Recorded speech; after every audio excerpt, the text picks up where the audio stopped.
llegar a la experiencia de lo real. Por ese camino, es un modo de actuar sobre el centro emocional por medio del centro motor. Adoptar luego, esa actitud de la mente, en plena relajación, vivenciando al ser, sintiéndolo, experimentándolo, receptivo al ser, eso es fundamental.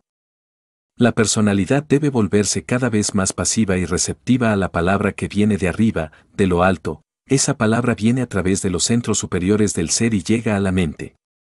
Pero si no somos receptivos, si no aprendemos a relajarnos, si nos olvidamos de sí mismos, ¿cómo podremos recibir los mensajes que vienen a través de los centros superiores del ser? ¿De qué manera? Los hermanos deben comprender esto, quizás volvernos, aprender a recibir la palabra, captar su honda significación. Eso es fundamental, porque diariamente debemos relajarnos y recordarnos a sí mismos, a nuestro propio ser. Así avanzaremos triunfantes. Bueno, si hay algún hermano que quiera preguntar, puede hacer sus preguntas con la más entera libertad. Todos tienen derecho a preguntar, o todos pueden preguntar, sin salirse del tema. Hable, hermano. Estudiante. Quiere decir, maestro, que cuando una persona no tiene el recuerdo de sí, es inútil que consulte a un maestro para que le resuelva una situación, porque no lo va a saber escuchar. Maestro. Pues, consultar es necesario, pero saber escuchar es indispensable. Así pues, no es absurdo consultar, lo que sí es absurdo, es no saber escuchar. ¿Hay alguna otra pregunta, hermanos? Estudiante. ¿Por medio de la educación de la palabra, se puede comenzar a ese saber escuchar? Maestro. Una cosa es hablar y otra escuchar. Si no sabemos escuchar, no tendremos el verdadero conocimiento. Para saber escuchar, se necesita estar alertas y vigilantes, estar conscientes. También se necesita que haya un pleno equilibrio entre el saber y el comprender, o entre el conocimiento y el ser. Pero una cosa es escuchar y otra cosa es hablar. Educar la palabra es conveniente, no digo que no, pero se hace indispensable saber escuchar. A eso nos referimos principalmente esta noche, a la ciencia de escuchar. ¿Alguna otra palabra, hermano? Estudiante. Venerable maestro, el AOM. Estudiante. Venerable maestro, cuando uno está frente a usted, hay un aletargamiento de la mente, queda uno incapacitado para absorber toda la palabra del maestro, para absorber el conocimiento trascendental, es decir, queda uno como perplejo, atontado frente a la sabiduría del maestro, de tal manera que resulta harto difícil escucharlo a usted. Entonces, ¿qué podría hacer para aprender a escucharlo, venerable maestro? Maestro. He oído tus palabras. Indudablemente, hay que saber escuchar, se necesita el estado de alerta percepción, de alerta novedad, si es que se quiere escuchar, más repito, ¿cómo podría saber escuchar el que no esté en casa? Normalmente, las gentes que escuchan en un auditorio al conferencista suelen escaparse, tienen múltiples agregados psíquicos inhumanos que van y vienen por todas partes. Total que estando allí en el auditorio escuchando, no están, y oyendo no oyen, porque están fuera de casa.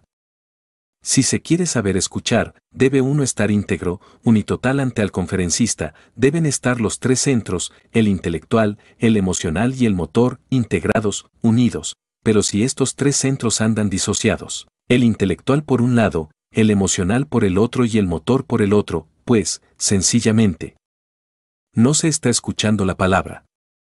De manera que saber escuchar es algo muy difícil y fundamental. Porque si uno aprende a escuchar, puede entonces recibir información completa sobre el trabajo gnóstico esotérico. Téngase en cuenta que en la vida práctica, la vida tiene mucha fuerza.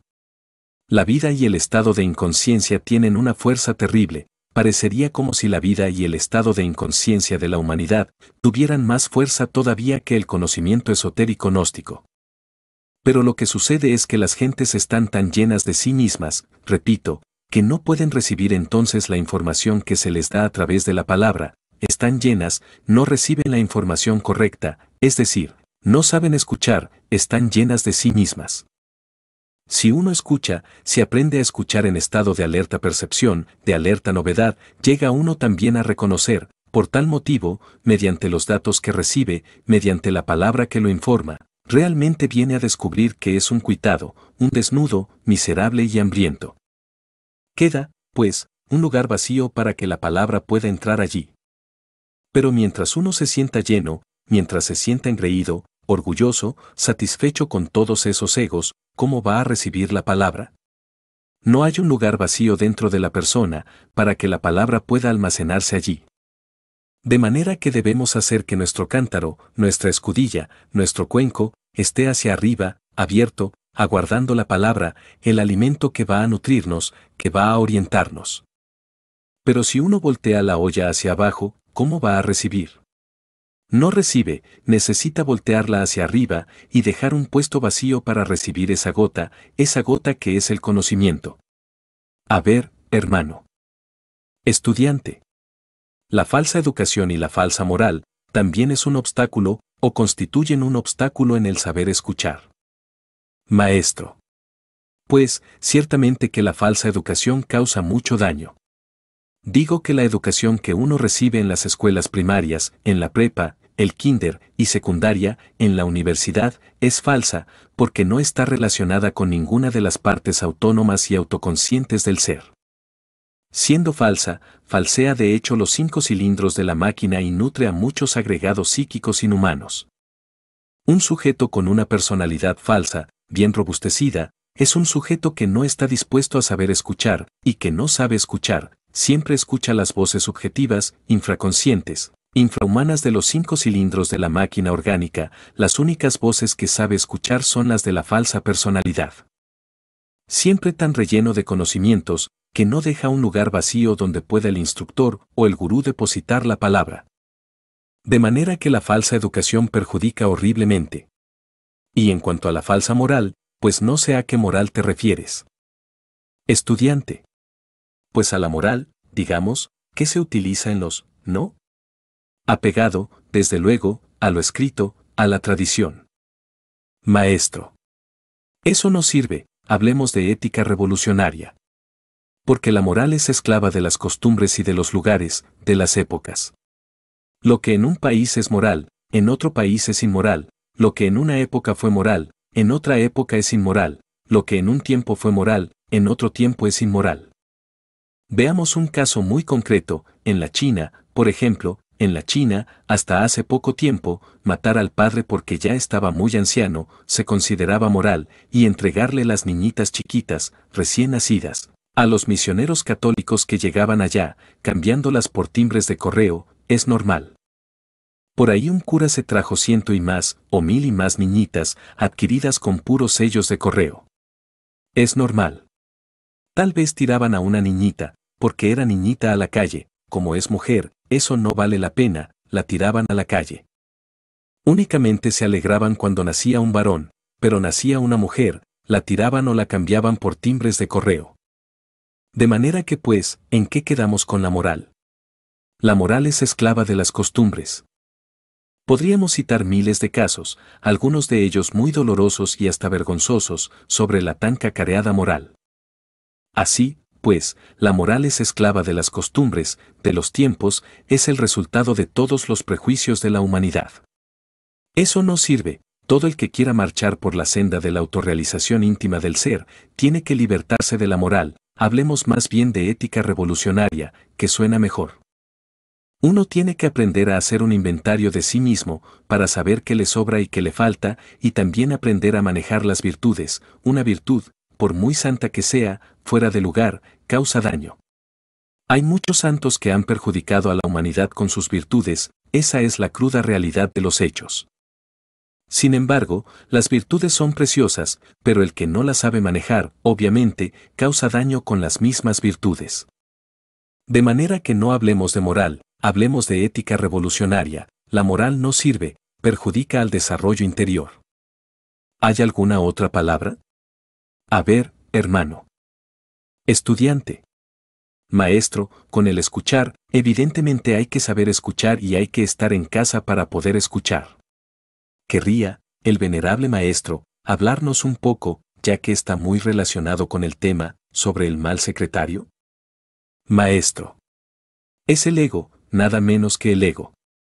Bien mostrándose todos de acuerdo con su idiosincrasia psicológica, total, que termina el conferencista de hablar y el ego ha formado su propio concepto, pero falso, pues se basa en los prejuicios, en los temores, en las falsas teorías, en la educación falsa recibida, etcétera, etcétera, etcétera.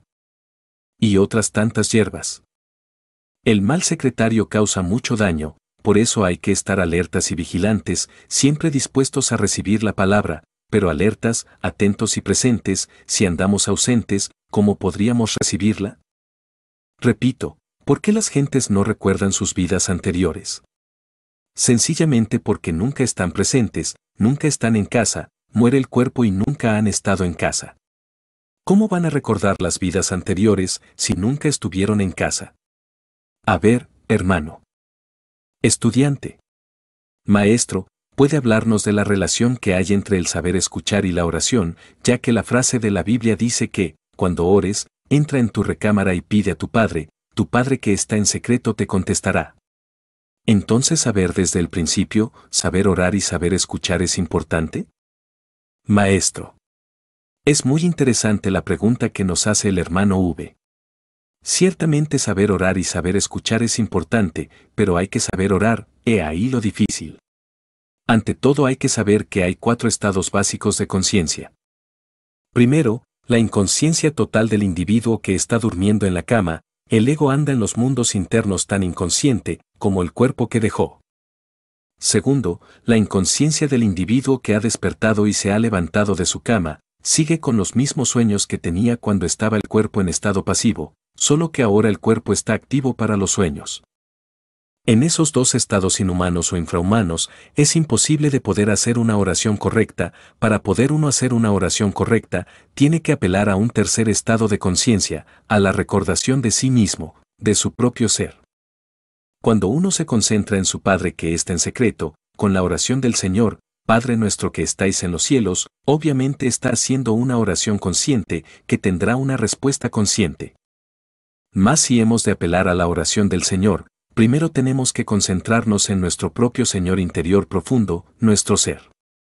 No en un Dios antropomórfico, ni dogmático, como el que tienen muchas sectas muertas, no, sino en la parte superior de nuestro propio ser, esa parte trascendental, es el Padre que llevamos en el fondo, es a Él a quien nos debemos dirigir. La oración debe ser reflexiva. Después de la recordación del Señor, que es nuestro propio ser interior profundo, meditaremos en cada palabra, conscientes de la oración del Señor, en cada parte, palabra por palabra, frase por frase, tratando de comprender la honda significación.